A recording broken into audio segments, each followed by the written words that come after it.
सुप्रभातम, नमः संस्कृताय। आज कक्षा 7 की इस कक्षा में हम लोग प्रथमा पाठा के अंतर्गत सुभाषितान इस पाठ का अध्ययन करेंगे, कुछ श्लोकों का।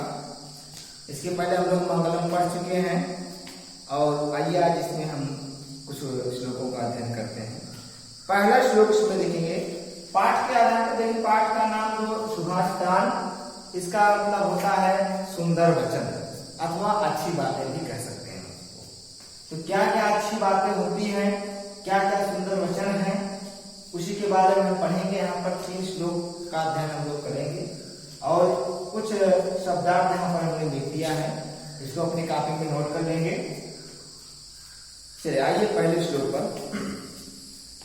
पृथिव्याम त्रीणि रत्नानि जलमन्नम सुभाषितम मूढ़ै पाषाण खंडे सुरत्न संज्ञा विधीयते। कह रहे हैं कि पृथिव्याम अर्थात पृथ्वी पर त्रीणि रत्नानि, 3 रत्न हैं। पृथ्वी पर 3 रत्न पाए जाते हैं अथवा 3 रत्न हैं। कौन कौन से? जलम, अन्नम, सुभाषितम अर्थात जल, अन्नम अर्थात अन्न, सुभाषितम और सुभाषितम माने अच्छी बातें अथवा सुंदर वचन अथवा सुंदर बातें।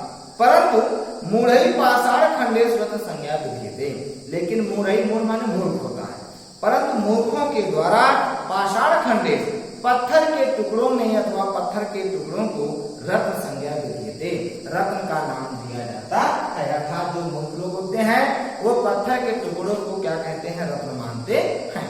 पुनः देखें, पृथिव्याम त्रीणि रत्न, कि पृथ्वी पर 3 रत्न हैं। कौन कौन से मुख्य रत्न हैं? जलम, अन्नम, सुभाषितम। जल यानी पानी, जल हो गया। अन्न अर्थात जो अन्न हम लोग ग्रहण करते हैं। सुभाषितम और अच्छी बातें, यानी कि हम किसी से बातचीत करें तो सुंदर वाणी में बोलना चाहिए, अच्छी बातें बोलनी चाहिए, मीठी वाणी में बोलनी चाहिए। लेकिन मूढ़ै पाषाण खंडे रत्न संज्ञा विधीयते। लेकिन मूर्खों के द्वारा पाषाण खंडे, पाषाण माने पत्थर होता है, खंड माने टुकड़ा, लेकिन मूर्खों के द्वारा पत्थर के टुकड़े को रत्न संज्ञा, संज्ञा माने नाम होता है, व्याकरण में पढ़ भी चुके हैं कि लेकिन मूर्खों के द्वारा पत्थर के टुकड़े को रत्न का नाम दिया जाता अथवा रत्न की संज्ञा दी जाती है। ये तो हुआ पहला श्लोक। दूसरे श्लोक पर आइए। सत्येन धारिते पृथ्वी सत्येन तप्ते रवि सत्येन वातु आयुष्य सर्वम सत्ये प्रतिष्ठितम्।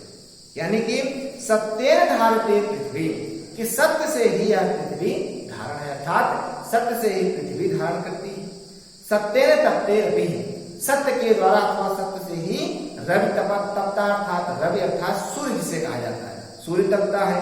सत्येन वातु आयुष्य, और सत्य से ही वातु वायु, वायु माने हवा, वायु जो है वात अर्थात बहती है। सर्वम सत्य प्रतिष्ठम, इस संसार में सर्वम सब कुछ जो अथवा सभी जो है सत्य प्रतिष्ठम, सत्य पर ही स्थित है, चाहे जो भी हो।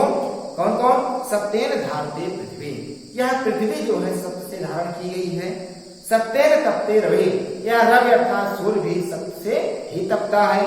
सत्येन वातु वायु, और सत्य से ही वायु जो है वह बहती है। सर्वम सत्य प्रतिष्ठम, इस संसार में, इस विश्व में, इस लोक में सब कुछ जो भी चीज है, अचर चर अचर जो भी चीजें हैं वह सभी जो है सत्य पर ही स्थित है।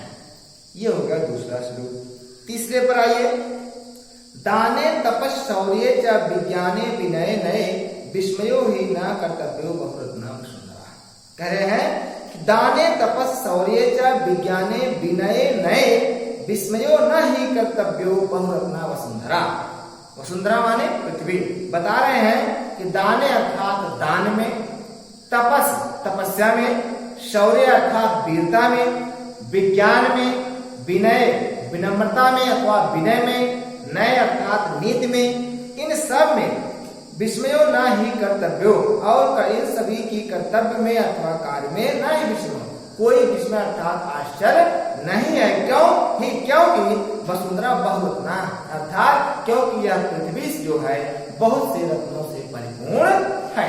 पुनः देखें, दाने तपस् शौर्ये च विज्ञाने विनये नये, कि दान में, तपस्या में, शौर्य अर्थात वीरता में अथवा पराक्रम में, विज्ञान में, विनय विनय अर्थात विनम्रता में, नए नीति में, विस्मयो न ही कर्तव्यो, इन सबके कर्तव्य में, इन सबके कार्य में न विस्मय अर्थात कोई आश्चर्य नहीं है, क्योंकि वह रत्ना पृथ्वी, यह वसुंधरा अर्थात पृथ्वी, यह पृथ्वी जो है बहुत से रत्नों से भरी हुई है, अर्थात इस पृथ्वी की गोद में, इस धरती की गोद में बहुत से ऐसे रत्नों का खजाना यह पृथ्वी अपने गोद में समाहित की हुई है।